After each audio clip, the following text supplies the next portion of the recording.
समाजोद्धर्तारः सुहृदकरविज्ञाननिपुणा नमस्तेभ्यो भूयात् सकलसुजनेभ्यः प्रतिदिनम्। इस श्लोक का अर्थ ऐसा है कि समाजोद्धार करने वाले, अपना हितकारक काम करने वाले और विज्ञान में निपुण ऐसे सभी लोगों को मेरा प्रतिदिन नमस्कार। यह उक्ति को सार्थक करते हुए हमारे साथ में आज उपस्थित है श्री संदीप सिंह जी। नमस्ते संदीप नमस्ते। जी, बहुत बहुत स्वागत है आपका बहुत हमारे बहुत एपिसोड में। धन्यवाद मुझे प्लेटफॉर्म देने के लिए। My pleasure sir. और तो डायरेक्टली अपन टॉपिक में जाते हैं। मंदिरों की जो मंदिरों के बारे में जो आपने पुस्तक लिखा, तो वो उसकी शुरुआत कैसी हुई? और मंदिर जो मतलब एक 2-4 साल पहले या राम मंदिर होने के पहले तक काफ़ी, विशेष करके उच्चभ्रू समाज में एक तरीके से अनास्था का विषय रहा है, या उसमें कुछ बहुत ज़्यादा पर्सनल लेवल पे लोग काम करते हैं, लेकिन सामुदायिक लेवल पे काम करते हैं, उसके ऊपर पुस्तक अध्ययन किया गया है, ऐसी स्थिति देखने को नहीं मिली थी। तो वो बैकग्राउंड में आपने साहस किया और पुस्तक लिखे, तो उसके उसके उसके बारे में थोड़ा बताइए। मोटिवेशन कहाँ से मिला, कैसे आया? जी। ऐसा है कि मैंने टेम्पल इकोनॉमिक्स पे बहुत पहले भी लिखा था। मैंने अपनी दूसरी पुस्तक जो 2011 में आई थी, इंडियन ओशन स्ट्रैटेजी, जो इंडियन वे ऑफ मैनेजमेंट पे ही थी, उस पर टेम्पल इकोनॉमिक्स पे लिखा था 2-3 पन्ने करीब। और कई मित्र उस पर बोलते थे और लिखो, लेक्चर के लिए भी बुलाते थे। फिर चाइनीज वायरस का समय आया जो कोविड भी कहा गया। तो दो घटनाएं बहुत इंटरेस्टिंग हुई। तमिलनाडु सरकार ने एक अध्यादेश जारी करके कहा कि मंदिरों को इतने करोड़ सरकारी खजाने में जमा करो, जबकि न केंद्र सरकार ने कहा था कि पैसे की कमी है, न किसी राज्य सरकार ने। लेकिन अनफॉर्चुनेटली इसमें कुछ हिंदू भी जुड़ गए कि मंदिरों में पैसे का क्या काम। खैर, उस सरकार को वो अध्यादेश वापस लेना पड़ा जब कुछ हिंदू कोर्ट में गए। एक और दूसरी घटना हुई। हमने देखा, जैसे मुंबई से लोग गोरखपुर तक पैदल चल के गए। ट्रेन से ये 1600 किलोमीटर है, पैदल चल के जाए तो 400 किलोमीटर और जुड़ जाएगा, रेलवे ट्रैक सीधी होती है। और पूरे भारत में लोग चढ़े। कुछ लोग और दूर गए, बिहार तक गए, ऐसी दिल्ली से गए, भारत के हर हिस्से में लोग चले। तो आप सोचिए कि हमको आपको इतनी हिम्मत होती है क्या इतना चलने की। अच्छा, वो व्यक्ति अकेला नहीं चला, पत्नी ले गया, बच्चे ले गए, कुछ माता पिता भी ले गए, कुछ अपने पशु भी साथ लेके गए। और सब कोई पहुंचे, सिवाय 5 या 6 जो अनफॉर्चुनेट एक बार ट्रैक पे चल रहे थे तो रेल एक्सीडेंट में मौत हो गई। वरना हर व्यक्ति घर पहुंचा। आप सोचिए कि हमको बोला जाए कि यहाँ से 5 किलोमीटर चलो, 10 किलोमीटर चलो, ये हिम्मत है क्या हमें? और ये सोचना हम हजारों किलोमीटर चले जाएंगे, हम रहेंगे कहाँ, हम खाएंगे कहाँ। लेकिन ये कॉन्फिडेंस कहाँ से आती है कि हम चले जा सकते हैं? हमारे बड़े दोस्त हैं जो मैराथन दौड़ते हैं घूम घूम के भारत के अन्य हिस्सों में। मैंने पूछा, यार तुम लोग चलोगे क्या, यहाँ से पुणे ही चल लो। तो सबने कहा नहीं, ये संभव नहीं है।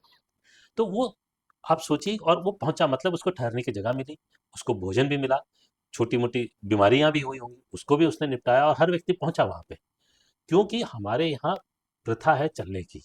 हम वैष्णो देवी चल के जाते हैं, हम अमरनाथ यात्रा पैदल चल के जाते हैं, हम पंढरपुर यात्रा चलते हैं, हम सबरीमला चलते हैं, हम गंगा सागर चलते हैं। तो पूरे देश में समाज को चलने की आदत है।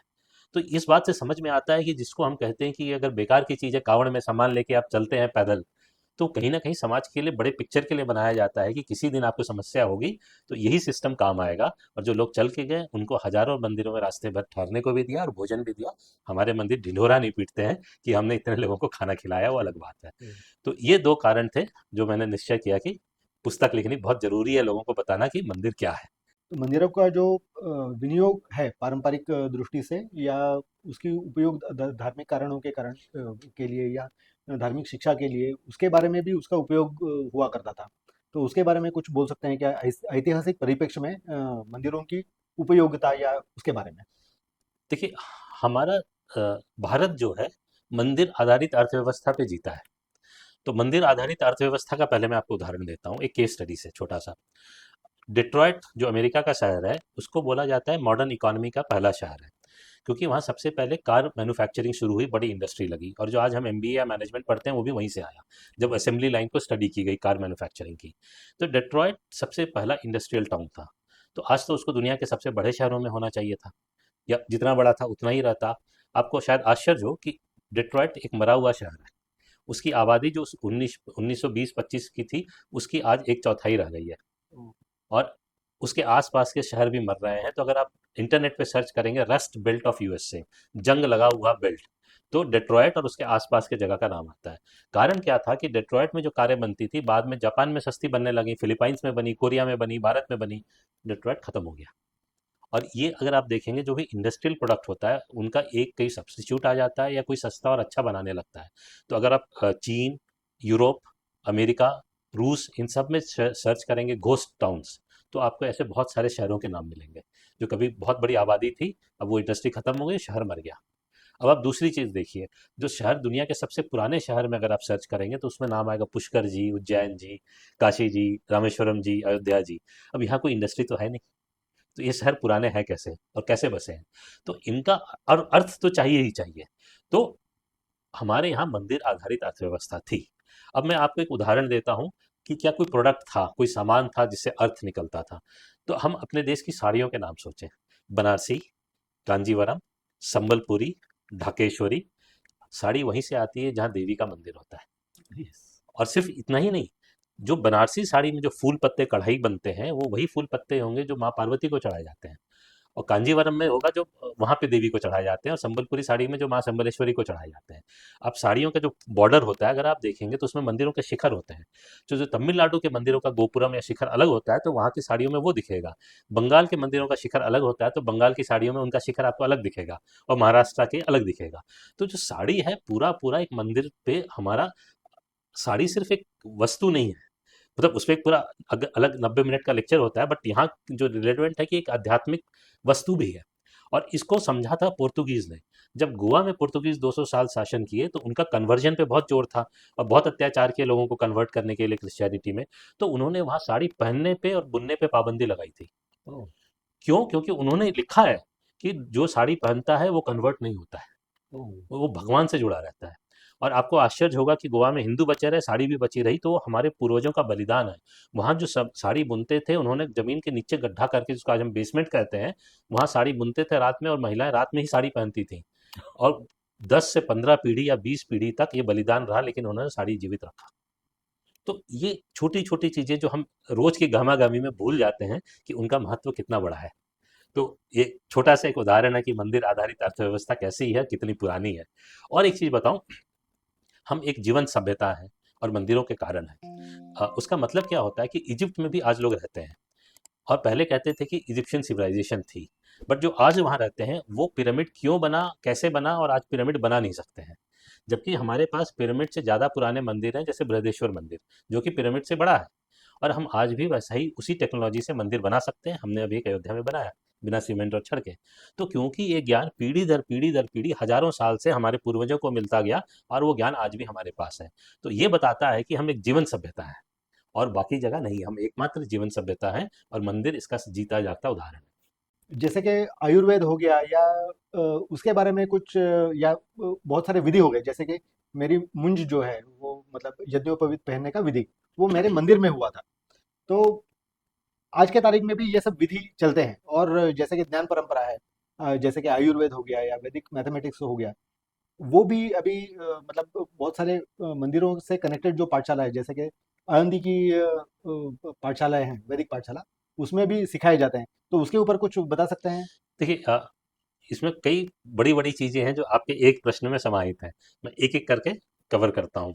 ये तो सच है कि हमारे मंदिर शिक्षा का केंद्र थे, शिक्षा वहीं दी जाती थी, और गुरुकुल भी होते थे जो अलग से भी होते थे और मंदिरों में भी होते थे। तो जो बाहर होते थे उनमें कई तरह की शिक्षाएं दी जाती थी, मंदिर में जो होते थे ज़्यादातर धार्मिक होती थी, और बाकी चीज़ें भी होती थी। अ, हम मैथ्स की बात करते हैं, हम वहाँ से शुरू करते हैं। तो हमने कभी ये सोचा कि जो पुरानी सभ्यता थी, जैसे रोमन सिविलाइजेशन काफ़ी एडवांस थी, बट अब है नहीं, खत्म हो गई। जैसे इजिप्शियन थी, खत्म हो गई, मायन खत्म हो गई। तो रोमन सिविलाइजेशन बहुत सर्वाइव नहीं कर पाई, उसके बहुत से कारण है, उसमें एक उनका विज्ञान की अंडरस्टैंडिंग भी आती है। तो हम बहुत छोटी छोटी चीज़ों से शुरू करते हैं कि हमारे जो रिचुअल्स की हमने बात किया कर्म का, वो हम पंचांग से शुरू करते हैं। ये मुहूर्त है, तो पंचांग बनाने के लिए क्या चाहिए? आपको एस्ट्रोनॉमिकल मूवमेंट समझ में आना चाहिए, ग्रह नक्षत्र का मूवमेंट। जी। अब ग्रह नक्षत्र का मूवमेंट जमीन से बैठ के समझना, कौन कैसे मूव कर रहा है, कब करेगा, उसके लिए हमें बहुत मैथमेटिक्स की अंडरस्टैंडिंग होनी चाहिए। अब आप देखिए, अगर हम रोमन में जो लिखते हैं न्यूमेरिकल 1 2 3, अगर मैं किसी को बोल दूं 10,587 रोमन में लिखो तो कितने पन्ने खर्च होंगे? करेक्ट। और इसलिए उनका साइंस उन्नत नहीं हो पाया, क्योंकि उनको शून्य की जानकारी नहीं थी, और दशमलव या प्लेस वैल्यू ऑफ डेसिमल नहीं था। अगर आपके पास जीरो की अंडरस्टैंडिंग नहीं है तो आप बड़ा कैलकुलेशन नहीं कर सकते हैं, तो आप एस्ट्रोनॉमिकल कैलकुलेशन तो कर ही नहीं सकते हैं। अगर आप एस्ट्रोनॉमी नहीं समझेंगे तो आपको लैटिट्यूड और लॉन्गिट्यूड नहीं समझ में आएगा, और लैटिट्यूड लॉन्गिट्यूड नहीं समझ में आएगा तो आपसे नेविगेशन नहीं होगा। तो अब मैं वापस से फिर मैथ्स पे आता हूँ कि मैथ्स के दुनिया में जैसे वर्ल्ड वॉर वन और वर्ल्ड वॉर टू है, कहा जाता है मैथ्स वॉर वन और मैथ्स वॉर टू।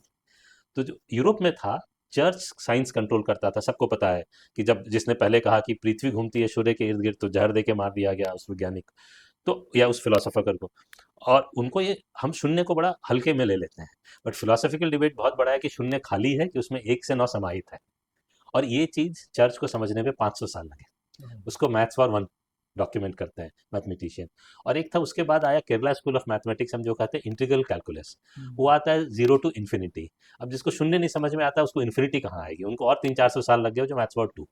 हमारे यहाँ जो सबसे पुराना इंस्क्रिप्शन मैथ्स का मिलता है ग्वालियर के एक मंदिर में मिलता है हमारे वहाँ तो। और इसका बहुत अच्छा उदाहरण है कि हम कैसे समझे। तो एक हम शांति मंत्र करके पढ़ते हैं, पूर्णमद पूर्णमद। पूर्णमिदं पूर्णात् पूर्णमुदच्यते तो पूर्णस्य मंजुल पूर्णमादाय। भार्गव, जिनको नोबेल इक्विवेलेंट फील्ड मेडल मिला, वो भी ये कहते हैं कि इसी श्लोक से उन्होंने मैथ्स के प्रिंसिपल सॉल्व किए। हम्म, बहुत सिंपल है, पुण्य में डालो तो पुण्य रहेगा, पुण्य से कुछ निकालो तो पुण्य रहेगा। ये समझ गए तो आपको जीरो टू इन्फिनिटी समझ में आता है। जी। तो ये सारी चीजें हमारे मंदिर से निकली। तो अब देखिए, मैं आपको एस्ट्रोनॉमी से नेविगेशन तक ले गया। अब और एक चीज इससे कितनी जुड़ी है नेविगेशन से, सोमनाथ में आप जब जाएंगे, वहां मंदिर में एक पिलर है, उस पर लिखा है कि वहां से लेके साउथ पोल तक, अंटार्कटिका तक, कोई लैंड मास नहीं है बीच में, कोई जमीन का टुकड़ा नहीं है। इसका मतलब कि कोई गया और वापस आके बताया, और बाद में कम से कम 2 लोग और वेरीफाई भी करेंगे। हम्म, और आज भी अगर आप अंटार्कटिका जाते हैं तो Antarctica expedition is more expensive than going to moon. Hmm, चंद्रमा से जाने से ज्यादा महंगा साउथ पोल पे जाना है। और ये तब कोई कर रहा था। और इसलिए हम नेविगेशन में इतने स्ट्रांग थे, क्योंकि सोमनाथ में ऐसा मंदिर था जहाँ पे ग्रेविटी पे, हवा पे रहता था शिवलिंग। कोणार्क में था जो तोड़ दिया गया, और हम कंबोडिया तक आगे हमारा व्यापार होता रहा। और तमिलनाडु में था जो जमीन के अंदर, वो पानी के अंदर समुद्र में चला गया है। तो हमारे, छोटी सी चीज आपने पूछी थी, लेकिन हम जब मैथ से शुरू करते हैं तो कितनी चीज उससे जुड़ी हुई है। और एक और चीज, आपने आयुर्वेद की बात की, मैं थोड़ा सा इसको ब्रॉड करता हूँ कि कई लोग कहेंगे कि क्या मंदिर से खाना मिलेगा। तो आज हम जो भारत में खाना खा रहे हैं, वो हमें मंदिरों के ही वजह से मिला है। मैं आपको उदाहरण देता हूँ कि आलू, टमाटर, पत्ता गोभी, फूल गोभी, potato, tomato, cauliflower and cabbage, ये भारत की सब्जियां नहीं है। जी। और आलू उगाने के लिए तो अंग्रेजों ने किसानों को पैसे भी दिए और डंडे भी मारे थे कि उगाओ। तो आप, उसका असर क्या होता है कि हमारी जो अपनी प्रजाति है वो खत्म हो जाती है। आप जैसे आज बाजार में जाइए, अमरूद इतने बड़े बड़े आ गए हैं और कोई स्वाद नहीं है। आलू भी इतने बड़े बड़े उगने लगे हैं कि उसको किसी मल्टीनेशनल के चिप्स बनाने हैं तो एक साइज के उगने हैं। उसमें होता क्या है कि जेनेटिक इंजीनियरिंग कर दी गई है और सारे टेस्ट खत्म हो गए हैं। पपीता देखिए, ये बड़े बड़े आ गए हैं, लंबे लंबे, बट कोई स्वाद नहीं रह गया है। तो हम, अब होता क्या है कि जब आप चीजें इम्पोज कर देते हो, तो फिर जैसे कोरोना जैसे कोई बीमारी आएगी फलों की भी, तो सब नष्ट हो जाएंगे, क्योंकि वो यहाँ के नहीं है। और हम यहाँ के भी प्रजातियां खत्म हो जाएंगी, तो हम बचेंगे कैसे। तो आप अगर पुरी या मथुरा के मंदिर में जाते हैं, तो वहाँ पे आलू, टमाटर, पत्ता गोभी, फूल गोभी प्रसाद में इस्तेमाल नहीं होती है। हम्म, और सिर्फ इसीलिए हमारी जो प्रजातियां हैं बच गई हैं। और जो प्रजातियां मंदिरों से नहीं जुड़ी हैं प्रसाद के रूप में, वे विलुप्त हो गई हैं। आपको एक और उदाहरण देता हूँ। भारत में लाखों प्रकार की चावल होती थी, जो कि 2 इंच पानी में भी उगती थी और 12 इंच में भी। और पंडित जो होता था मंदिर का, वो फोरकास्ट करता था कि कितनी बारिश होगी, और किसानों को बताता था कि कौन सा चावल बोना है। अब जैसे उड़ीसा में ही कई प्रजातियां थी, अब MS स्वामीनाथन फाउंडेशन का रिसर्च है, अब वही प्रजातियां बच गई जो भगवान जगन्नाथ के मंदिर में चढ़ानी है। और वहां रोज एक अलग नए तरीके का चावल चढ़ता है। नहीं तो वो प्रजातियां भी गायब हो जाती। अब सोचिए कि सरकार को अगर प्रजाति बचानी होती तो क्या करती है, सरकार खोलेगी Indian council of agriculture research.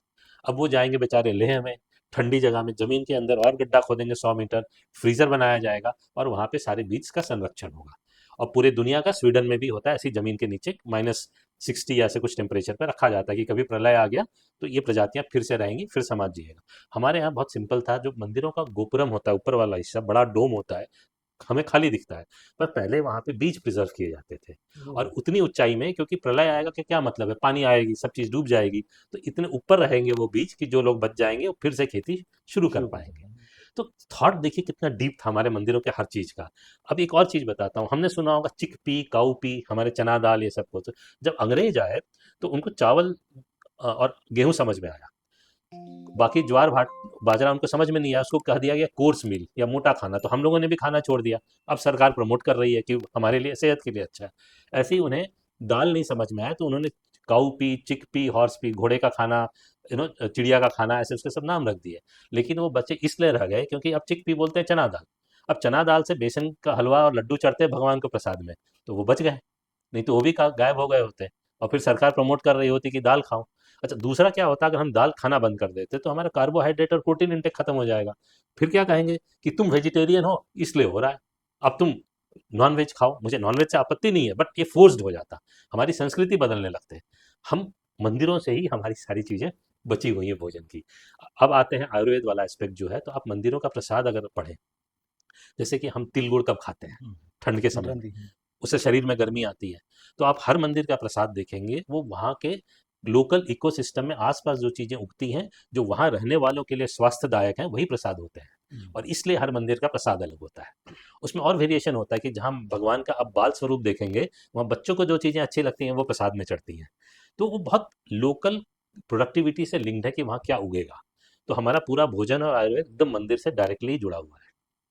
जैसे विमान शास्त्र है, वैसे मंदिरों का शास्त्र है, उसको आगम शास्त्र कहते हैं। तो उसके बारे में थोड़ा बता सकते हैं क्या, कि जैसे मंदिर पूर्व में बनाए जाते थे, आजकल वैसे नहीं बनते हैं, लेकिन उसका कोई साधर्म्य या उसका कोई अभ्यास करके ऐसे कोई उदाहरण है जानकारी में, कि मतलब उसका जो संस्कार अपन कैरी फॉरवर्ड कर रहे हैं उसके हिसाब से। देखिए, हमारे यहाँ जब मंदिर बनते आए हैं तो उसके बहुत पीछे साइंटिफिक बेसिस रहा है। और उसका साइंस से कितना बड़ा कनेक्ट कैसे होता है मैं आपको बताता हूँ। कि जब मंदिर बनना शुरू होते हैं तो जगह का निर्धारण होता है कि मंदिर कहाँ पे बनेगा। और उसको बना समझने के लिए इसका मतलब कि आपको अगेन एस्ट्रोनॉमी की समझ होनी चाहिए, क्योंकि हमारे यहाँ मंदिर हैं जहाँ साल में एक पर्टिकुलर दिन, एक विशेष समय पे सूर्य की किरण देवता के चरणों पे या मस्तक पे पड़ती है। इसका मतलब किसी को आर्किटेक्ट की अंडरस्टैंडिंग थी, किसी को एस्ट्रोनॉमी की अंडरस्टैंडिंग थी, किसी को ज्योमेट्री समझ में आता था, किसी को ट्रिग्नोमेट्री समझ में आता था। तो अगामा शास्त्र में कई चीज़ें हैं कि मंदिर की फंक्शनिंग कैसे होगी। तो दो चीज़ें होती है मंदिर को लेके, एक होता है अगामा शास्त्र की, वो उस मंदिर कैसे बना, कैसे पूजा होगी। और एक होता है स्थल पुराण। हम्म। स्थल पुराण बताता है कि मंदिर यहाँ क्यों बना, यहाँ की क्या विशेषता है। तो इन दोनों का एक साथ मिलान होकर मंदिर के जो रिचुअल्स और पूजा होते हैं उसका प्रोसेस बनता है। तो अभी उसके पीछे बहुत सारे कारण होते हैं। अ, अभी जैसे हम आपको बताएं कि अगर आप ईस्ट भारत में जाएंगे, जब सरस्वती पूजा होती है, तो ये कहा जाएगा कि सरस्वती पूजा होने से शुरू होने से पहले आप बेर नहीं खाएंगे। तो और मैं आज भी नहीं खाता हूँ, भले बंबई में आ गया हूँ, सीजन खत्म हो जाता है, बेर खाने को नहीं मिलता क्योंकि सीजनैलिटी अलग है। बट उसका कारण क्या था कि सरस्वती पूजा से पहले तक उस बीज में इतनी मेच्योरिटी नहीं होती थी कि उससे नया पेड़ निकल पाए। तो आप उससे पहले खा के अगर फेंक दोगे तो नए पेड़ नहीं निकलेंगे। तो उसको मंदिर से जोड़ दिया गया बहुत अच्छे तरीके से। हमारे यहाँ एक और रिचुअल है जो हम पहले भी बात कर रहे थे, कि आप जब मंदिर में जाते हैं तो हम कहते थे कि पैसा फेंकते हैं। और ट्रेन से गंगा जी के ऊपर भी जाएंगे या गोदावरी जी पे, तो समर्पण आप करते हैं। करते हैं। तो हमें लोग हंसते हैं कि क्या मूर्खता वाली बात है, बट उसके पीछे का कारण आपको बताता हूँ।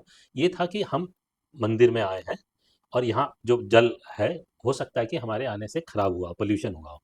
तो हम उसमें सिक्का डालते हैं जिससे वो साफ होगा। अब सिक्का डालने से साफ कैसे होगा? हमारे यहाँ जो सिक्के बनते थे पहले सोने के थे, और बाद में सिल्वर के आए, चांदी के आए, और उसके बाद कॉपर के। अब एल्युमिनियम के आ गए जिनमें प्योरीफाइंग क्वालिटी नहीं है। बट उन दिनों जब था, हम तो सोना चांदी या तांबा डालते थे, तो वो भारी होते थे, झील या नदी के तलहटी में बसते थे और धीरे धीरे पानी को साफ करते थे। अब आज भी वाटर प्यूरिफायर का विज्ञापन देखिए, उसमें आएगा कि इसमें सिल्वर आयन है। तो ये बात तो आज भी है। तो उस साइड बहुत कितना साइंटिफिक बेसिस था कि हम आए, हमारी वजह से कुछ गंदगी हुई, हमने अपने हिसाब से जितना हो सका हमने सफाई का डाल दिया। जो धनी व्यक्ति आएगा वो ज़्यादा डालेगा, जो गरीब होगा, बट सबने थोड़ा थोड़ा सफाई तो करा। तो जब मंदिर बनने शुरू हुए तो उसका जगह कहाँ होगा, उसका एंगल कौन सा होगा, दिशा ज्ञान था। तो अब उस एंगल से समझने चाहिए तो आपको हर चीज़ समझ में आएगी। अब हर जगह के मंदिर देखिए, जैसे हमने कहा उसकी डिज़ाइन अलग है, क्योंकि वहाँ पत्थर अलग मिलते हैं, तो उसका वेट कॉम्बिनेशन अलग होगा। अब बृहदेश्वर मंदिर ने कई बड़े बड़े भूकंप झेले हैं। अब उसको मंदिरों को स्टडी किया है, 90 में नाम बोल रहा हूँ, पुस्तक में लिखा हूँ।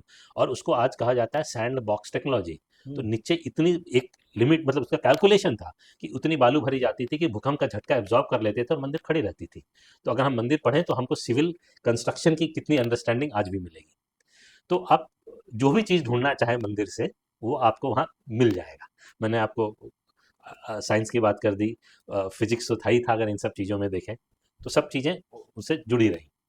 ऐसे ध्यान में आती है कि मंदिर जो है वो हर समाज के हिस्से को, मतलब एक विधि के स्वरूप में, जैसे कि थोड़ी देर पहले मैंने बोला कि मुंज है, या लग्न विधि है, या हम्म, विवाह, या श्राद्ध है, नामकरण है, ऐसे सभी जो कौटुंबिक विधि है, उसको समाहित करके उसको आजू-बाजू के जो लोग हैं, समाज को जोड़ने की, वहाँ पे उनको खाना परोसना, ऐसे करके व्यवस्था हुई करती थी।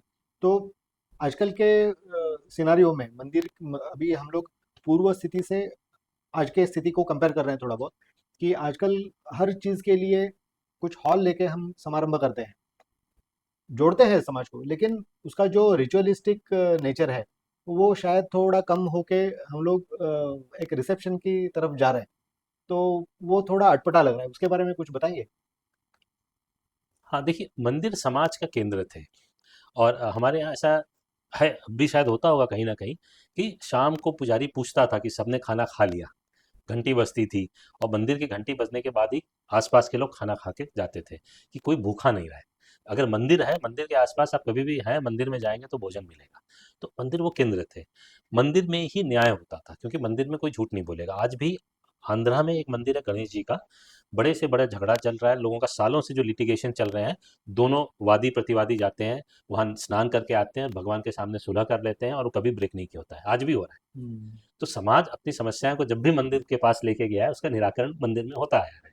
अब समाज थोड़ा अलग होता जा रहा है, ये आपने सच बात कही। मैं एक उदाहरण देता हूँ कि आजकल की शादी में अगर पंडित जी ने 5,000 मांग लिए तो एकदम लोग नाराज होने लगते हैं कि आपने करा क्या।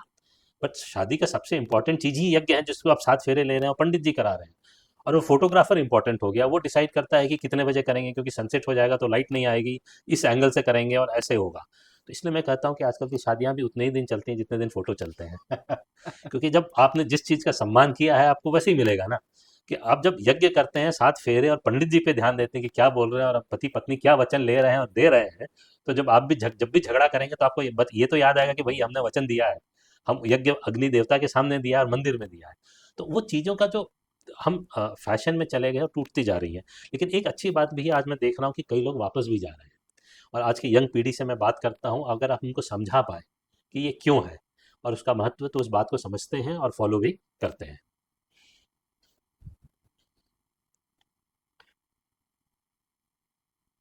जैसे आपने बोला कि पूर्व की मंदिरों में, मतलब पहले के मंदिरों में न्याय व्यवस्था भी थी। जैसे कि उसका शब्दांकन ही ऐसा है कि पंचों की तरफ से न्याय। अब ये पंच मतलब 5 लोग हुआ करते थे, 5 समाज के प्रमुख। जैसे कि 4 वर्ण व्यवस्था तो अपने को पता है, ब्राह्मण, क्षत्रिय, शूद्र, वैश्य, ये सबके रिप्रेजेंटेटिव रहते हैं।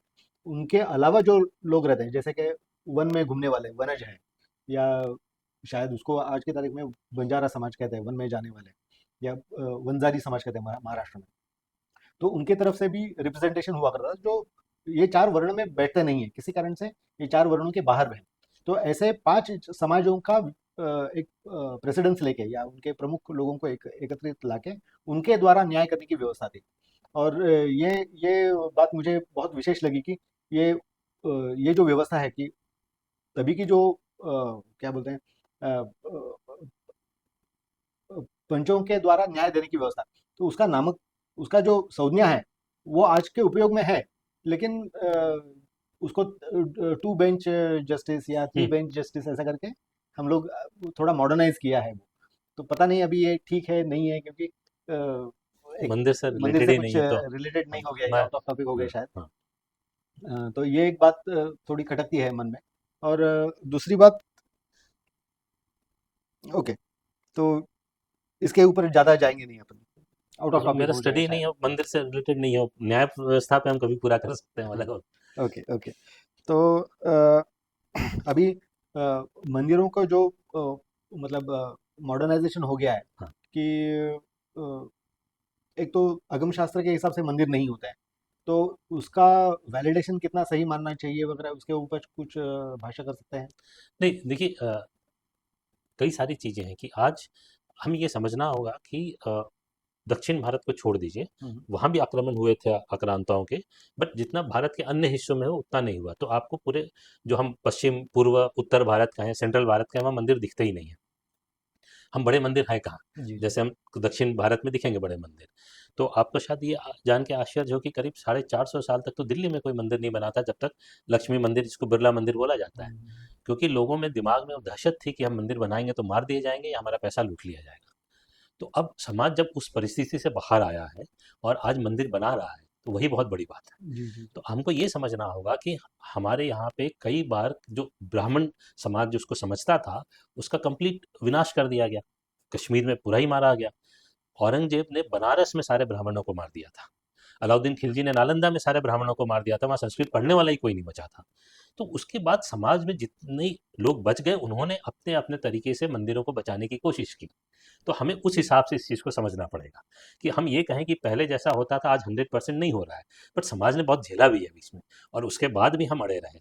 और इस चीज़ को इस परिप्रेक्ष्य में मैं वापस बताऊंगा कि रोमन सिविलाइजेशन खत्म हो गए, इजिप्शियन खत्म हो गए, मायन खत्म हो गए, हम 5,000 10,000 साल जितनी भी साल, आज तो 25,000 साल पुरानी चीज़ें निकल रही हैं, हम उतनी पुरानी सभ्यता बचे रहे हैं, इतने सारे आक्रांताओं से लड़े रहे हैं, वही बहुत बड़ी चीज़ है। जी, जी। और आपको मैं इसके उदाहरण देता हूँ कि बनारस पे कैसे कैसे आक्रमण हुए और कैसे कैसे पूरे देश ने उसको बचाया।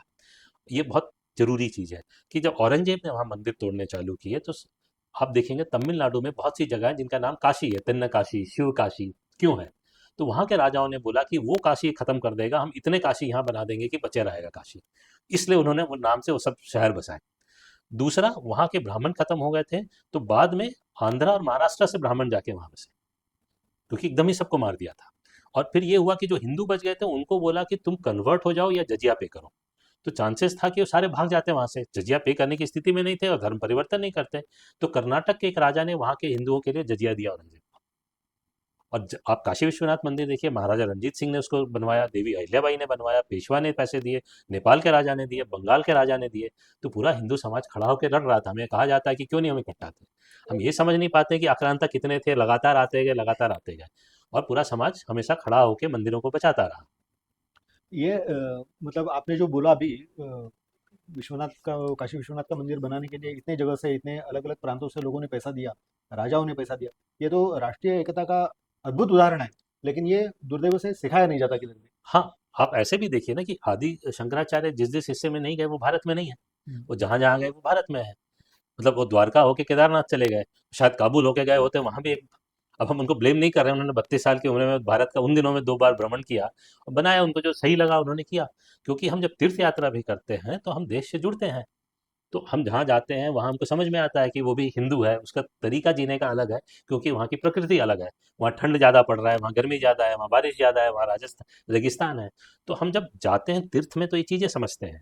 और तीर्थ का मंदिरों से बहुत इंपॉर्टेंट रोल है। तो मैं इस पर 2 चीज़ें कहना चाहूँगा कि आजकल एक समस्या ये हो गई है कि हम जो कहते हैं रिलीजियस टूरिज्म, इससे मुझे बहुत सख्त आपत्ति है कि ये तीर्थ यात्रा रिलीजियस टूरिज्म नहीं है। मैं आपको उदाहरण देता हूँ कि हम देखेंगे कि कुछ लोग पोस्ट करेंगे कि व्हाट्सएप पे आएगा, सोशल मीडिया पे आएगा कि गोवा से ज़्यादा लोग काशी जी गए। बड़ी अच्छी बात है। फिर पोस्ट करेंगे कि ये देखो शराब पी रहा है, कैसे कपड़े पहन के आ गया। तो भाई जो गोवा जा रहा था वो अलग मूड में जा रहा था, तुम उसको काशी लेते आए हो। वो तो टूरिस्ट है ना, भक्त नहीं है। जो भक्त होता है वो बहुत अलग तरीके से आता है, वो काम सर पे लेके नहीं आता है। आज होता क्या है, जैसे बम्बई में भी दोस्त हैं, बोले यार सैटरडे संडे के अलावा जब फ्राइडे या मंडे को छुट्टी आई तो कहीं चलते हैं। तो फ्राइडे सैटरडे संडे छुट्टी है तो चलो, पैसे हैं, टिकट फ्लाइट बुक की, अयोध्या जी पहुंच गए। शाम को 5 स्टार होटल में ठहरे हैं तो पब भी गए, ड्रिंक भी कर लिया। पैसे हैं, दूसरे दिन वीआईपी दर्शन भी करी, फोटो भी खींचा, शाम की फ्लाइट से वापस। संडे को सोशल मीडिया पे पोस्ट कर रहे हैं। और 4 साल जाने के बाद बोलेंगे यार मैं तो हर साल जाता हूँ बट हुआ कुछ नहीं। तो भैया तुम तो टूरिज्म पे गए थे, दर्शन के लिए गए कहाँ थे? भक्त तो वो होता है जो जाता है, सत्संग करता है, लाइन में खड़ा होता है। आज हमने रामायण महाभारत टीवी पे देखे, पुराने मंदिरों में चित्रकारी है पत्थर पे। आप वो देखते हैं, भगवान के दर्शन करते हैं, लाइन में खड़े हैं तो आसपास के लोगों से मिलते हैं। हर व्यक्ति दूसरी जगह से आया है। आप फिर शाम को पंडित जी के साथ भजन या सत्संग करते हैं तो आपको देवदत्त पटनायक से उल्टी सीधी चीजें सीखने को जरूरत नहीं पड़ती है। आप अपना धर्म समझते हैं। फिर जब आते हैं तो वो भक्ति होती है कि आपने कुछ सीखा वहां जाके। बिल्कुल। और मैं ये नहीं बोल रहा हूँ कि 5 स्टार होटल नहीं होनी चाहिए, बट उनको लोकल कल्चर अडॉप्ट करना होगा और ये हम हिंदुओं को डिमांड करना होगा। जैसे कि गोवा में बीच पे आप जाएंगे, 5 स्टार रिसोर्ट है, बट उसमें कारपेट नहीं होगा। क्यों? क्योंकि जब सैलानी आएगा बीच से तो पाँव में बालू होगा, शरीर में बालू होगा, कारपेट खराब हो जाएगा। हमको भी कंप्लेन नहीं लगता है और होटल को भी कोई इशू नहीं है। तो वैसे ही जब आप हमारे धार्मिक स्थानों में हैं तो शराब नहीं बिकेगी। आप योगा इंस्ट्रक्टर रहते हैं, वैसे सुबह और शाम पंडित जी पुजारी जी को बुलाएंगे और भजन कीर्तन होगा और सत्संग होगा। और आज मुझे बहुत खुशी है कि कुछ दिन पहले अखबार में पढ़ा, जैन तीर्थ स्थान में नाम बोल रहा हूँ, वहाँ पे ताज ऑपरेट कर रहा है और शराब नहीं बिकेगी। तो ये चीज़ें हमें समझनी होंगी। और अच्छी बात है लोग आ रहे हैं, बट हमें समझना होगा कि हम तीर्थ यात्रा का मकसद क्या होता है और कैसे करते हैं। जी, जी। वो जैन समाज का जो तीर्थ क्षेत्र बोल रहे हैं, वो शायद सामेद शिखर है, हाँ, जो मुझे सामेद शिखर नाम अभी मध्य कुछ ध्यान प्रदेश में है, वो उसका शायद बात करें। लेकिन आपने जो ये बात छेड़ी वो बहुत महत्वपूर्ण है इसके लिए कि जो व्यक्ति अपने निजी जीवन में धार्मिकता का थोड़ा बहुत लवलेश रखता है और तीर्थ क्षेत्र की यात्रा करता है, तो उसको जो अ, उसके जो परिणाम है वो अलग होते हैं। वो रिलीजियस टूरिज्म करेगा तो शायद वो परिणाम नहीं आएंगे। जैसे कि आपके किसी व्याख्यान में मैंने सुना था कि पूर्वी जो लोग एक आधा व्यापारी है छोटा बहुत, तो तोल मोल के सामान बेचता था और वो बोलता था कि ये मतलब ये तराजू नहीं है, तो उसको धर्म कांटा बोलता था। हुँ, तो ये जो बात आपने किसी व्याख्यान में कही थी, उसको हाँ। ज़रा थोड़ा विस्तार से बताइए। नहीं, देखिए कई लोग पूछते हैं कि धर्म क्या है? जी, जी। तो एक चीज़ बहुत क्लियर रखनी चाहिए कि धर्म और रिलीजन अलग है और religion is a subset of धर्म। यस। तो ये भी मूर्खता है कि हिंदुत्व जो रिलीजन नहीं है। हम रिलीजन है और हम उससे बड़े हैं। क्योंकि इस चक्कर में फिर लोगों को छूट मिल जाती है कि हम कुछ भी छेड़छाड़ करते जाएं, हिंदुत्व धर्म नहीं है, लाइफस्टाइल बोल के। तो ये मूर्खतापूर्ण बातें नहीं करनी चाहिए। मैं बहुत क्लियरली लोगों को बताता हूँ, हमारे जो कर्म कांड हैं और वो करोगे तभी तुम हिंदू हो। और जो सही करना है वो धर्म है, और हिंदुत्व सही करने की ही बात करता है हमेशा। हमें कोई समस्या नहीं है इस बात की कि तुम हिंदुत्व नहीं मानते हो तो तुम नर्क में जाओगे, जबकि बाकी रिलीजन ये मानते हैं, तो वो गलत है। क्योंकि कोई भी भगवान ऐसा नहीं हो सकता है कि अगर खुद को भगवान मानता है, गॉड बोलता है और बोलता है कि ये हमारा आदमी नहीं है या हमने चिड़िया नहीं बनाई, तो वो तो वहाँ से क्लैरिटी होनी चाहिए। और धर्म क्या है कि हमारे यहाँ जब हम सामान खरीदते हैं तो जो तराजू पे देता है आदमी, बैलेंस हो जाएगा दोनों साइड, उसके बाद भी उसमें थोड़ा सा और डाल के देता है अपनी तरफ से। तो उसका मानना ये है कि तराजू बराबर दिख रहा है, फिर भी मानता हूँ कि हो सकता है इसमें गलती हो, और मैं स्वीकारता हूँ कि ये गलती मेरे तरफ से है, और इसलिए मैं थोड़ा सा उसमें और डालता हूँ। और हम तराजू को धर्म कांटा बोलते हैं कि आप कहीं भी ठग नहीं सकते हैं। तो हमारे यहाँ धर्म और अर्थ का जुड़ाव है। उसका क्यों महत्व है मैं आपको बताता हूँ। हमारे यहाँ जितने भी व्यापार की चीज़ें हैं, प्रिंसिपल्स हैं, वो धर्मशास्त्र में हैं। और मैंने पुस्तक में भी लिखा है कि हम धर्म अर्थ क्यों जोड़ते हैं। क्योंकि अगर आईएमएफ की लेटेस्ट रिपोर्ट आप पढ़ेंगे, मैंने पुस्तक में कोट भी किया है, उनको आईएमएफ को बड़ी चिंता है कि यूरोप के कुछ देश वेश्यावृत्ति से कमाई हुई पैसे का सही जानकारी नहीं देते हैं। तो ये जो जीडीपी है उसको कैसे भी पैसे आए चलता है। जो अमेरिका की इकॉनमी है वॉर इकॉनमी है, लोगों को लड़ेंगे, वहाँ तोड़ फोड़ होगा, फिर अमेरिकन कंपनी वहाँ कंस्ट्रक्शन करेगी और सीमेंट लगेगा, छड़ लगेगा, लोगों को रोजगार मिलेगा। और डिस्ट्रक्शन के लिए भी आयुध देते हैं। हाँ, तो और वही हथियार भी देते हैं लड़ने के लिए। तो वो वॉर इकॉनमी है, हम धर्म आधारित इकॉनमी है, टेम्पल इकॉनमी नहीं, मंदिर आधारित अर्थव्यवस्था है जो धर्म पे चलता है। तो उनकी अर्थव्यवस्था वैसी है, हमारी अर्थव्यवस्था बहुत अलग है। हम एकदम धर्म आधारित चलते हैं, और इसलिए हमारे यहाँ हर चीज कहीं ना कहीं मंदिर से निकल के आता है।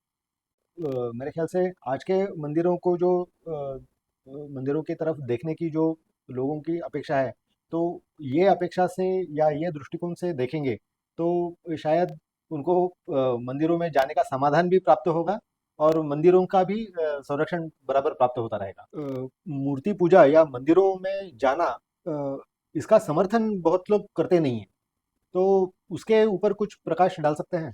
अच्छा, हाँ, ठीक। कई सारे लोगों का ये होता है कि हम मूर्ति की पूजा क्यों करें। जी। उसका एक बहुत सिंपल सा उदाहरण है कि मतलब ये है कि हम भगवान में मानते हैं लेकिन मूर्ति क्यों।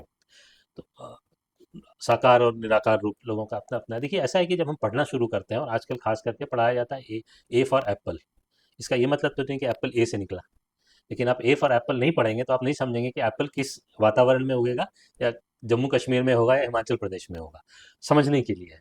तो कुछ लोगों को मूर्ति के बिना भगवान समझ में आते हैं, कुछ को मूर्ति के द्वारा आते हैं। सबकी अपनी अपनी अंडरस्टैंडिंग अलग होती है। मैं आपको एक उदाहरण और देता हूँ कि हम सब जैसे मंदिर में गए, घंटों लाइन में खड़े होते हैं। कई मंदिरों में घंटों खड़ा होना होता है। जब हम मंदिर के पास जाते हैं तो हम हाथ जोड़ते हैं, सिर भी झुकाते हैं। और ये जब हमको बचपन में कोई हमको पहली बार मंदिर में लेके गया होगा तब बताया होगा।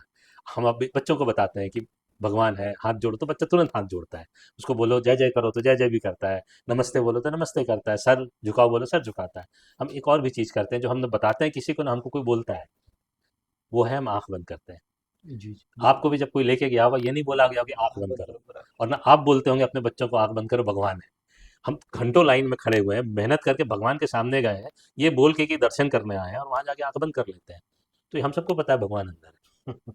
ये बहुत सटल है। बहुत बहुत आप मंदिर में भी जाएंगे तो आप देखेंगे जो पुजारी होगा, जो पूजा कर रहा होगा वो यंग होगा, जो सीनियर पुजारी होगा बुजुर्ग होगा। आप पूछेंगे कहाँ, तो बताएगा अपने कमरे में बैठ के पूजा कर रहा है, उसको समझ आ गया भगवान कहाँ है। हम्म। तो ये भगवान कहाँ है हम सबको पता है। तो कई बार जरूरत होती है जीपीएस की सही जगह पहुंचने के लिए। तो इसलिए मूर्ति बहुत जरूरी है। जी, और जब तक मंदिर है तब तक भारत है। और हिंदू धर्म, देखिए देश धर्म मंदिर सब हमारे लिए बराबर है। तो जब जब मंदिर है, मैंने एंगस मैडिसन की स्टडी है ईयर जीरो से अभी तक की इकोनॉमी की, हुँ, हर देश की, और मैंने उसको हमारे उस पर मैप की कि जब जब आक्रांता आए, मंदिर टूटे, हमारा जीडीपी कम हुआ, पर कैपिटा इनकम कम हुआ। बप्पा रावल ने पटक के मारा था इनको, 400 साल 700 साल बाहर रहे, हमारी इनकम बढ़ी। फिर छत्रपति शिवाजी आए, इन्होंने इनको मारा, हमारी इनकम बढ़ी। जब जब, क्योंकि इन सब ने मंदिरों का जीर्णोद्धार किया। तो मंदिर का हमारी अर्थव्यवस्था से सीधा सीधा संबंध है। मैं ये भी कहता हूँ कि आज हम जो देख रहे हैं वो मंदिर रेट ऑफ ग्रोथ है, हिंदू रेट ऑफ ग्रोथ कहा जाता था। हुँ, क्योंकि हम जो बोलते हैं ना कि ग्रोथ हुआ लिबरलाइजेशन से, तो क्या हुआ 91 में, बोलेंगे LPG, liberalisation, privatisation and globalisation. हुँ, बट इससे अर्थव्यवस्था नहीं बढ़ती है, उसमें टीथ आई नहीं टेक्नोलॉजी। हुँ, और जब भारत में 91 में पॉलिसीज आई, तब दुनिया के कई देशों में लिबरलाइजेशन हुआ, कहीं कुछ नहीं हुआ। रशिया में वो यूएसएसआर में पेरेस्ट्राइका लेके आए तो बढ़ गया, ब्राजील में भी तभी आया था, कुछ नहीं हुआ। भारत में इसलिए हुआ क्योंकि 91 से राम मंदिर बनना शुरू हुआ, लोगों को एक उत्साह आया कि 500 साल के बाद हम इस देश में अपने भगवान का मंदिर बना के पूजा कर सकते हैं। जी, जी। आप सिर्फ पॉलिसी ला दीजिए, लोगों में उत्साह नहीं होगा, कॉन्फिडेंस नहीं होगा, तो कुछ नहीं होगा। तो ये जो हम देख रहे हैं, कहीं ना कहीं ये मंदिर रेट ऑफ ग्रोथ है, जो समाज जागरूक हुआ कि हम अपने देश में पूजा कर सकते हैं। जैसे मैंने कहा, 450 साल तक के बाद लक्ष्मी मंदिर बना, एक बड़ा मंदिर बन पाया उत्तर भारत में। तो आज जो एक उत्साह से भरा हुआ समाज है जो हमें दिखता है, या आज हम बात कर रहे हैं ऑपरेशन सिंदूर की बैकग्राउंड में, समाज में उत्साह दिखता है कि तुम करोगे तो हम तुम्हारी पिटाई कर सकते हैं जी भर के। बिल्कुल। और उस उत्साह से जब हम काम करते हैं तो अर्थव्यवस्था भी अच्छी होती है। मुझे किसी ने कहा था कि सिखों में मंदिरों की मतलब मूर्ति पूजा वर्जित है वगैरह ऐसा कुछ, या वो लोग करते नहीं हैं। तो मैंने एक स्पॉन्टेनियस उसको एक उत्तर दिया था।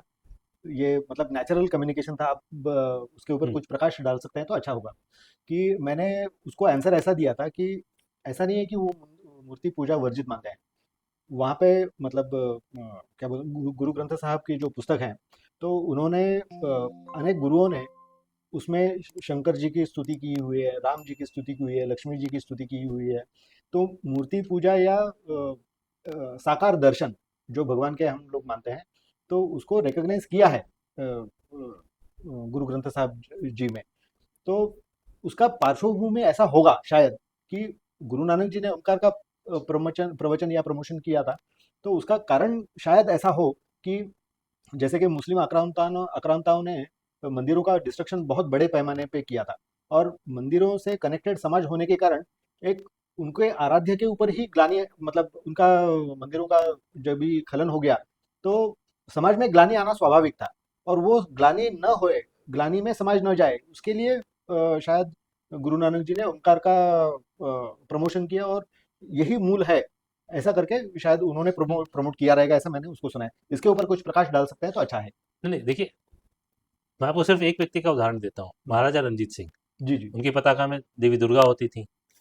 काशी विश्वनाथ के मंदिर को सोने से उन्होंने मढ़वाया। यस। कोहिनूर उनके पास था, वो जब मर रहे थे तो उन्होंने उसको पूरी जगन्नाथ मंदिर में भिजवाया था। हम्म, और फिर आधे रास्ते से जब खबर आई कि उनका देहांत हो गया, जो व्यक्ति लेके आ रहा था कंफ्यूजन में वापस लेके चला गया। हम्म, तो उनका ज्वालामुखी मंदिर को उन्होंने सब कराया था। जी जी। तो इससे बड़ा उदाहरण तो नहीं हो सकता है ना यस सिखिज्म में। यस। और मैंने बहुत लंबा डॉक्यूमेंटेशन किया, अंग्रेजों ने लड़ाया, कैसे फूट डाली, स्वर्ण मंदिर में देवी देवताओं की मूर्ति थे, हाँ। और बाद में वहां से हटाया कुछ लोगों ने। जी जी। बट ऐसा नहीं है, आज भी सिख भाई मंदिर आते हैं और हम सब जाते हैं, हाँ हमारे लिए हाँ तो कोई अंतर ही नहीं है। हाँ। तो ये कुछ इंस्टिगेटेड लोग हैं जिनको पाकिस्तान से कहिए या बाकी लोग मूर्ख बना रहे हैं, वो मूर्ख बन रहे हैं, तो वो अलग बात है। बट ऐसा कोई अंतर नहीं है ना किसी मतलब मैं अलग नहीं मानता हूँ, बट न सिख भाइयों में ना हम लोगों में, हम लोगों के लिए कोई अंतर गुरु नहीं है नानक जी खालसा उतने पंथ की। आराध्य हैं। अपने जो है उनके लिए भी वही है, आप किसी भी मंदिर में जाइए वो मिलेंगे आपको। सिखों की ये जो जी को जो मुद्रा रहती है, हाँ क्या बोलते हैं उसका लोगो, हाँ तो उसमें जो जो तलवार बीच में रहती है उसको बोलते हैं खंडा साहब। हाँ खंडा साहब मतलब वो टिपिकल टाइप ऑफ स्वॉर्ड है, हाँ आयुध ही है। हाँ। तो खंडा साहब बोलते हैं। और महाराष्ट्र में खंडोबा मतलब हम्म। सेम खंडा साहब का हाँ जो धारण करने वाला शस्त्र खड़गधारी, हाँ। उसकी पूजा करते हैं। नहीं, मतलब उन्होंने ये जो अयोध्या सामायिकता है, अयोध्या की कॉमननेस। लड़ाई भी उन्होंने भी लड़ी थी, सब बिल्कुल अयोध्या बिल्कुल मंदिर में वो भी लड़े थे बिल्कुल। अंग्रेज, ये मुगलों से, हाँ। आक्रांताओं से। कुंभ मेले के समय वो लड़े थे। जी जी। तो हमेशा रहे अपना हैं। अभिन्न अंग है वो, हाँ, तो उसमें कुछ ये ऐसा है। अंग्रेजों ने फूट डाली थी और कुछ लोग उसका शिकार हैं अभी बिल्कुल भी बिल्कुल अनफॉर्चुनेटली। बिल्कुल।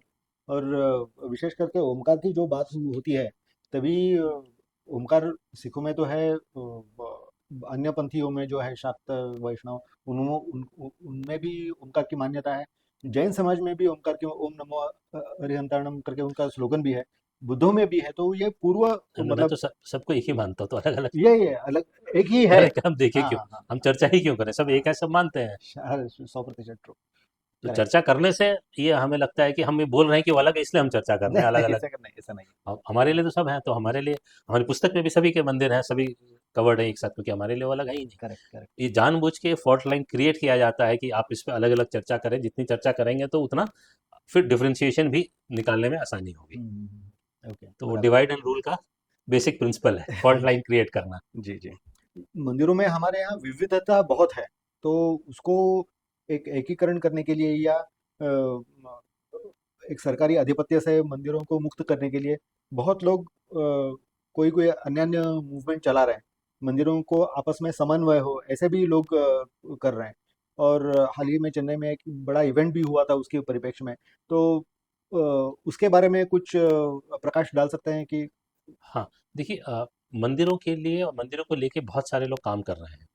और जैसा हर चीज़ में होता है कि कुछ लोग काफ़ी जेन्युइन है, काफ़ी इंटरेस्ट से कर रहे हैं, और कुछ हैं जो इसको पैसे कमाने का जरिया बना लिया है। उनको लगता है कि सही समय है, हम पैसा कमाएं। अ, उनका धर्म से और मंदिर से कोई लेना देना नहीं है।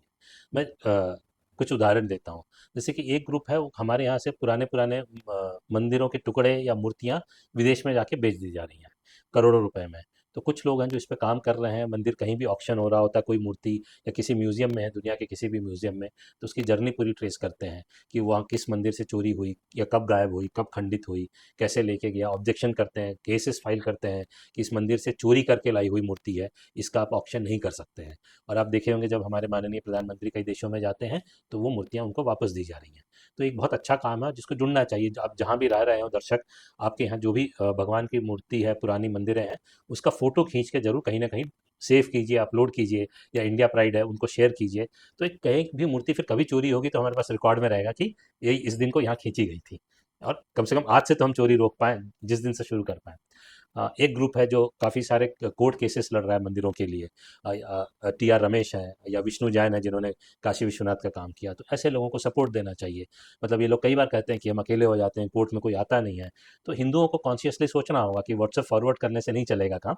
ऐसे केसेस हों तो उस दिन कोर्ट में जाएं, वकील के साथ खड़े रहें। वो आपसे पैसे भी नहीं मांग रहे हैं, बट साथ तो खड़ा होइए। उनके तरफ से 100-150 लोग आ जाते हैं, तो क्राउड का भी प्रेशर होता है। जी जी। तो ये एक तरह के लोग हैं। दूसरे तरह के लोग हैं जिन्होंने इसको बिजनेस मॉडल बना लिया है, और जिससे हमें बहुत संभल के रहना है। कि हमने जो मैम कह रहे थे रिलीजियस टूरिज्म, कोई कह रहा है कि हम 4 धाम यात्रा करा देंगे, कोई कह रहा है कि हम यहाँ का प्रसाद बेच रहे हैं, कोई कह रहा है हम यहाँ का पानी बेच रहे हैं। तो आपको सोचना होगा कि आप भक्ति ऑनलाइन से हो सकती है, तो फिर ऑनलाइन भक्ति की जरूरत क्यों है? आंख बंद करके भगवान को याद कीजिए। तो ये समझने की बहुत ज़रूरत है कि भक्ति क्या है, दिखावा क्या है, और कौन मंदिरों को नाम पे लूट रहा है भक्तों को। कि हम अगर आप 25 मंदिर का प्रसाद मंगा लें और ऑनलाइन दर्शन कर लें, मुझे नहीं लगता कि उससे आपको कोई भक्ति भाव दिख रहा है। आप घर के बगल में जो मंदिर है अगर वहाँ जाएँ, आप भगवान की प्रार्थना करें और वहाँ का ही प्रसाद ले लें, तो भगवान को दिख रहा है कि आप क्या कर रहे हैं। यहाँ कोई आपको नेटवर्किंग पॉइंट स्कोर नहीं करना है कि हम 25 मंदिर का प्रसाद खाए हैं तो हमारी भक्ति ज़्यादा हो गई। तो हमें उस परिप्रेक्ष्य में देखना होगा कि कौन मंदिर के नाम पे पैसा बना रहा है और कौन मंदिर का भला कर रहा है। जी तो जी। आप जब भी ऐसा कोई इनिशिएटिव आपकी नज़रों में आए, तो इसको इस परिप्रेक्ष्य से देखें। आपको 2 मिनट में दूध का दूध और पानी का पानी हो जाएगा आपकी आंखों के सामने। जी, बिल्कुल। और उसके पैरेलल एक क्वेश्चन है कि हर नुक्कड़ गली पे हम लोग को कुछ ना कुछ मंदिर दिखाई पड़ता है। छोटे से कॉर्नर पे जगह मतलब अड़ा के मंदिर खड़ा किया जाता है। ये भी मेरे ख्याल से यही मनस्थिति का एक द्योतक है कि जैसे कुछ भी करके बहती गंगा में हाथ धो लो। तो उसके ऊपर समाज ने कैसा देखना चाहिए और क्या उसका दृष्टिकोण होना चाहिए? मेरा तो ऐसा मानना है कि हमें ऐसी जितनी मंदिरें हो सके उतनी बनानी चाहिए। अच्छा। कारण दो हैं। हाँ, हाँ। एक, हम ये कहें कि कोई पैसे कमा रहा है तो ये मानता हूँ कि उसको ज़रूरत होगी उस गरीब पुजारी को जिससे उसका घर चल रहा है। जी, हो सकता है, क्वाइट पॉसिबल, यस। ठीक। दूसरी की हमारी जितनी मंदिरें तोड़ी गई हैं, हमें लगता है हमें अगले 100-200 साल तक बनाते रहें तो पूरी नहीं होंगी। तो हमें तो यस, उसकी भी भरपाई करनी है। True, true. और तीसरी चीज़ की क्या मालूम फिर कोई आक्रांता है तोड़ेगा तो इतनी बना दो कि उसको तोड़ने में कम पड़े, कि तोड़ता जाए तब भी पूरी नहीं तोड़ पाए। तो हम कई बार चीज़ों को बहुत ही अ, तात्कालिक स्पॉन्टेनियस रिएक्शन देते हैं। बट जो चीज़ें हमारी धर्म या सभ्यता से जुड़ी हुई हैं उसको मोमेंटरी रिएक्शन से नहीं देखना चाहिए हम्म, वो क्यों हो रहा है। अच्छा, आपको समस्या है, मैं मानता हूँ कि कई जगह ट्रैफिक का इशू होता है, तो क्या हमारे देश में अन्य धर्म के स्थल जो है, जो रिलीजियस प्लेसेस है, वो कितनी जगह सड़क रोक रहे हैं, जी बिल्कुल। उस पर हम क्यों नहीं बोल पाते हैं। आप रेलवे स्टेशन पे चले जाइए, मज़ारे तो हर रेलवे स्टेशन पे दिख रहे थे कि रेलवे ट्रैक मज़ार के ऊपर आ गया है।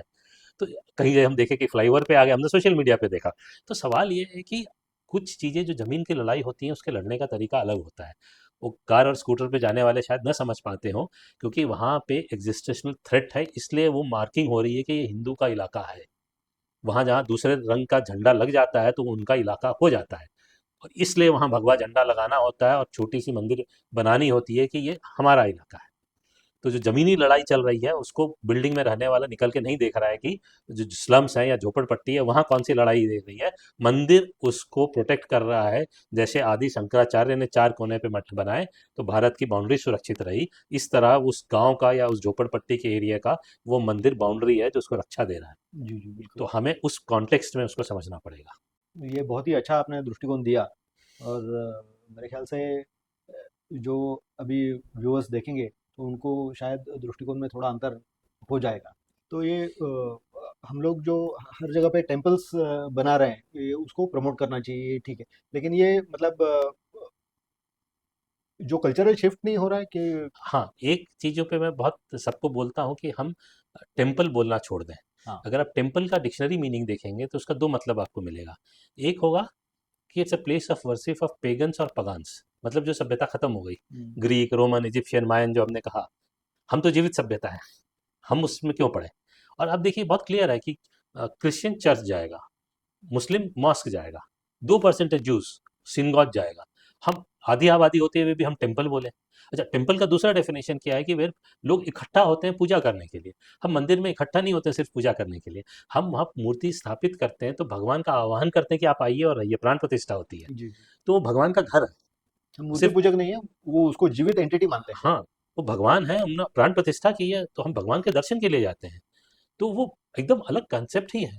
तो हम अपना नाम ही गलत बोलेंगे, तो बाकी चीज़ें क्या ठीक होंगी? तो हम उसको मंदिर कहें, देवालय कहें, तमिल में कोविल कहें, या आपको जो भी आपकी भाषा में वो कहें, हम अंग्रेजी में भी वही शब्द प्रयोग करें। अंग्रेजी में टेम्पल नहीं हो जाएगा कि जी, उसका जी। मतलब बदल जाता है। जी, बहुत सारे स्कूलों का भी नाम अमुक-अमुक ज्ञान मंदिर करके रहता है। हाँ, तो तो हमारे यहाँ ये बहुत अच्छी बात बताई कि आपको बताया कि हमारे यहाँ जो हम कहते हैं कि विज्ञान मंदिर से निकला है, उसका सबसे बेहतरीन उदाहरण हमारे जो सबसे वन ऑफ द बिगेस्ट जेसी बोस, जगदीश चंद्र बोस, उन्होंने जब अपना लैबोरेटरी बनाया, उसका नाम रखा विज्ञान मंदिर, हुँ, और उन्होंने देश को डेडिकेट किया, और आज भी फाइनेस्ट रिसर्च इंस्टीट्यूट है देश का। CV Raman institute of science institute जो साउथ में बना था, हम्म, तो वो भी मंदिर के नाम से ही बना था। सीवी रमन मंदिर, ऐसा ऐसा कुछ अच्छा, मुझे नाम अभी ठीक से याद नहीं तो है। हमारे यहाँ तो एकदम बहुत करीबी नाता रहा है जी, विज्ञान का, शिक्षा का, मंदिर से। जी, जी। तो तो उसका नाम सही लेना बहुत जरूरी है। हाँ, हाँ, बिल्कुल। तो आज के तारीख में समाज ने उसको जो एड्रेस करना चाहिए, तो उसके बारे में कुछ भाषा करिए। देखिए, मैं कहता हूँ कि इसको हम 4 स्टेजेस में देखें। हुँ, हुँ। कि आप छोटा काम क्या कर सकते हैं। तो छोटा काम तो मैं ये कहूँगा कि आप जहाँ भी घूमते हैं, दर्शन होते हैं, आसपास मंदिर है, उसका फ़ोटो खींचिए, उसके बारे में डालिए। जैसे हमने कहा कि कभी चोरी हो जाए, या लोगों में जागरूकता रहे और रिकॉर्डेड रहे, मतलब व्हाट्सएप फॉरवर्ड करके ख़त्म हो जाती है, उसको एक ब्लॉग बनाइए, कहीं भी कीजिए, उस पे काम कीजिए। अ, दूसरा काम हो सकता है कि कोई गलत हो रहा है मंदिर के साथ, तो उस पर बोलना शुरू कीजिए। जैसे कि एक आजकल थोड़ा सा डाइवर्जन लूँगा, बट ये होता है कि सरकार और मंदिर। तो मेरा मानना है कि सरकार को मंदिर से एज ऑफ यस्टरडे, कल के कल बाहर हो जाना चाहिए। तो लोग खड़े हो जाते हैं कि फिर मंदिर में क्या होगा। अ, और मैं 2 चीज़ें यहाँ कवर करूँगा कि मंदिर का क्या होगा। तो मेरा ऐसा कहना है कि सरकार के हर डिपार्टमेंट में तो चोरी है, तो क्या हम हर सरकार के हर डिपार्टमेंट पे हम कब्जा कर लें? जी। अगर जो लोग कहते हैं कि मंदिर में करप्शन है। दूसरा, सरकार तो 75 साल ही पुरानी है, मंदिर तो हज़ारों साल से हैं। उन्होंने औरंगज़ेब जैसे आक्रांता देखे, खड़े रहे ना, तो सरकार चिंता छोड़ दे, समाज खड़ा हो जाएगा मंदिर के लिए। जब अंग्रेज भी यही बोल के नहीं छोड़ते थे कि हम चले जाएँगे तो एक दूसरे को मार खा के खत्म कर देंगे, हम बचे हुए हैं, और हमारा ही एक वहाँ का प्राइम मिनिस्टर भी बन गया सँभालने के लिए। तो ये सब भ्रामक चीज़ें हैं, हमें बुद्धू ना बनाए हिंदू समाज को। हमारे यहाँ जब भी मंदिर में समस्या हुई है, समाज उठ खड़ा हुआ है। मैंने पुस्तक में उदाहरण दिया, 2-3 साल पहले झारखंड के एक मंदिर में समस्या थी, गाँव वालों ने भगा डाला, ट्रस्टीज़ को, खुद मैनेज कर रहे हैं। और तारकेश्वर मंदिर की कहानी वो भी मैंने लिखा है, वहाँ का मठाधीश बहुत करप्ट हो गए थे, तो एक मूवमेंट लीड हुआ जिसको चित्तरंजन दास और सुभाष चंद्र बोस ने लीड किया था। ओह! तो समाज खड़ा होता है, तो इसकी चिंता छोड़ दी जाए। और दूसरा होता है कि मंदिर में हम पैसा देते हैं, वो चोरी हो जाता है। मैं ऐसा मानता हूँ, ये बोलने वाले वही है 99% जो कभी मंदिर जाके 1 रुपया दिए नहीं होंगे। क्योंकि आप भक्त को पूछेंगे कि पुजारी ले जाता है, अरे पुजारी ले जाता है तो क्या गुनाह करता है? पुजारी को क्या अच्छे से जीने का अधिकार नहीं है? हमने पुजारियों को समझा कहाँ है? आज ड्रॉप ऑफ अ हैट पुजारी को करप्ट बोल देते हैं। एक जो दान देता है उसको पूछिए, वो बोलता है मैंने दान दे दिया। ये बात मुझे भी समझ में आ रही है कि भगवान आके नहीं ले जाएंगे रुपए, वो पुजारी के लिए दिए हैं, हम पुजारी को ही दिए हैं और हम घूम के चले गए। इसका मतलब पुजारी का जो मर्जी करे, पुजारी और मंदिर व्यवस्थापन। व्यवस्था पे। और हम एक और दूसरी चीज की चर्चा करते हैं, जो शहर में मंदिर दिखते हैं, पैसा दिखता है। ये सब मंदिर मिला लेंगे तो 10,000 से ज्यादा नहीं होंगे। इस देश में लाखों मंदिर हैं। अब पहाड़ों पे चले जाएं, घने जंगल में चले जाएं, वहां एक पुजारी होगा। कई लोगों ने पुस्तक में लिखा है, गए दिन में जाने में डर लगता है। पुजारी 3:30-4 बजे भोर में उठता है, पूजा करता है। पूछता क्यों आए? बोले हमको हमारे अखाड़े ने भेजा, आप यहाँ की मंदिर की देखभाल करेंगे। कोई आता है, नहीं आता है, खाना मिलता है, नहीं मिलता है, जंगल के जानवर है, पूजा कर रहे हैं वहां ना। हम उस आदमी की बात क्यों नहीं करते हैं? जहाँ पैसा दिखता है हम लालची हो जाते हैं। और और एक बात कि हमको पुजारियों का सेक्रीफाइस कभी नहीं समझ में आया। अ, पुरी के जो पुजारी थे उन्होंने अंग्रेजों के विरुद्ध विद्रोह किया। 52 पुजारियों को अंग्रेजों ने वहां बरगद की पेड़ से टांग दिया था और महीनों उनकी लाश झूलती रही थी। काशी विश्वनाथ का हम जानते हैं, शिवलिंग टूटे नहीं इसलिए पकड़ के कूद गए। आप हर जगह जाइए, आपको पुजारियों का सेक्रीफाइस दिखेगा। ज्वालामुखी मंदिर में पैसे खत्म हो गए थे, वो अपनी ज्वेलरी बेची, घर की उन्होंने जमीन बेची और मंदिर की परंपरा जीवित रखी। तो आज जो मंदिर है उन्हीं की पूर्वज कर रहे थे ना ये।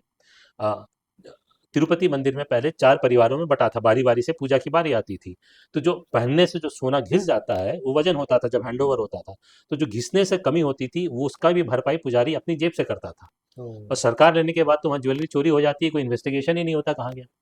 तो ये हमें समझना होगा कि पुजारियों को हमें रिस्पेक्ट देना होगा, तभी हमारे मंदिर बने सुरक्षित रहेंगे। रहेंगे, बराबर। और उससे बड़ा आप जाते हैं आगे, तो आप कोर्ट केसेस लड़िए। जैसे टी रमेश कर रहे हैं, इंडिक कलेक्टिव कर रहा है, विष्णु जैन कर रहे हैं, उनका साथ दीजिए। और कुछ लोग कर भी रहे हैं अलग अलग जगह पे। तो हमें हर मंदिर, जो मैं मानता हूँ अफगानिस्तान से कम्बोडिया तक है, उसको जीवंत करना है और उसके लिए हमें खड़े होने होंगे। और अगर ये सब कुछ नहीं कर सकते हैं, तो जो सबसे छोटा काम मैं कहता हूँ, और वॉल्यूम 2 का नाम भी दिया हूँ, डेकेड फॉर मंदिर, मंदिरों के लिए एक दशक। वो इसलिए कि आप, फर्क नहीं पड़ता कि आप 70 साल के हैं कि 20 साल के हैं, आप पुरुष हैं कि महिला हैं, आप अमीर हैं कि गरीब हैं। ये आप निर्णय कीजिए कि मैं अपने जीवन के अगले 10 साल मंदिर को देता हूँ।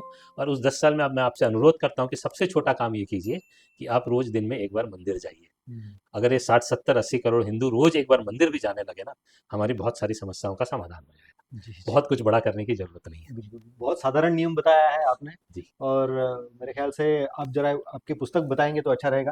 अ, अच्छा। जी, आप भी दिखा दीजिए।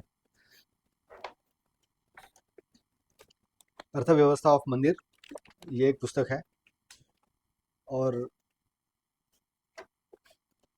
मंदिरों के लिए एक दशक, ये हिंदी में है क्या? नहीं, इंग्लिश में ही है, ये ओके। डेकेड फॉर मंदिर भी लिखा हुआ है। मंदिरों के हाँ, लिए देखिए, डेकेड फॉर ओके, मंदिर। हाँ। मंदिरों के लिए एक दशक, ये 2 पुस्तकें हैं। और एक चीज़ छूट गई थी जो मैं कवर करना चाहता हूँ, जी, कि एक चर्चा आती है कि मंदिर के बदले अस्पताल बना दो या स्कूल बना दो। हाँ। तो हम देखते नहीं आस-पास जो चिन्मय मिशन के स्कूल चल रहे हैं, अरबिंदो के चल रहे हैं, इस्कॉन के चल रहे हैं, उन्होंने ही बनाया है ना। जी, और ये जी। सब भी मंदिरों का ही एक्सटेंशन है। हुँ, हमारे मंदिर कई रूप में आते हैं। एक रूप होता है मठ का, जो मठ मंदिरों की सारी काम करते हुँ, हैं। हुँ। तो हमारे देश में कई मठ मिलेंगे, मतलब हज़ारों की संख्या में होंगे, कभी लाखों रहे होंगे। मैं एक मठ का उदाहरण देता हूँ, नाम लेने में प्रोनाउंसिएशन गलत हो सकता है, उसकी माफ़ी। श्री तारला बालू जगत गुरु ब्रियन मठ, कर्नाटक में है। वो कितने इंस्टीट्यूट चलाते हैं उसकी एक लिस्टिंग बताता हूँ। High school 79, pre university colleges 15, vocational courses 7, DEd college 3, degree college 5, BEd college 1, BPEd college 1, polytechnics 1, engineering college 1, Sanskrit and Veda pathshala 4, nursery school 11, primary school 12, CBSE school 2, hostel 57, other institute destitute homes 8, anganwadi centre 1, religious centre 11। Oh! तो आप हिसाब कर लीजिए। और ऐसे, humongous काम है ये तो। और इसी तरह के हमने जितने नाम बताए आपको सबके जोड़ लीजिए। इस हुँ। देश में आज भी शिक्षा मंदिरों के ही द्वारा दी हुई स्कूल और कॉलेज से चल रही है इस जी, देश में। जी, जी। गोवा में भी ऐसे बहुत सारे मंदिर हैं जो स्वयं के अर्थार्जन से एक तो बिल्कुल, मेडिकल कॉलेज चला रहे हैं। बिल्कुल। तो मेडिकल कॉलेज चलाना मतलब बहुत बड़ा काम होता है ये। करेक्ट। तो तो एक ऐसे, मंदिर बना देंगे तो कई स्कूल कॉलेज खुल जाएंगे। जी, जी। एक स्कूल से उतने स्कूल कॉलेज नहीं खुल पाएंगे। जी, सही बात है, सही बात है। चलो अच्छा लगा सर, आपने बहुत बहुत समय दिया, बहुत अच्छा समय नहीं, दिया हमारे लिए। धन्यवाद और हो मौका सके देने तो के लिए। और सारे आपके जो विषय हैं जी, कि अन्य विषय जो है इंडियन बिजनेस हिस्ट्री वगैरह, तो बिल्कुल, उसके ऊपर भी हम लोग समय मिले तो एपिसोड जरूर बिल्कुल, करेंगे। बिल्कुल। बहुत बहुत धन्यवाद बहुत-बहुत सर। धन्यवाद, धन्यवाद।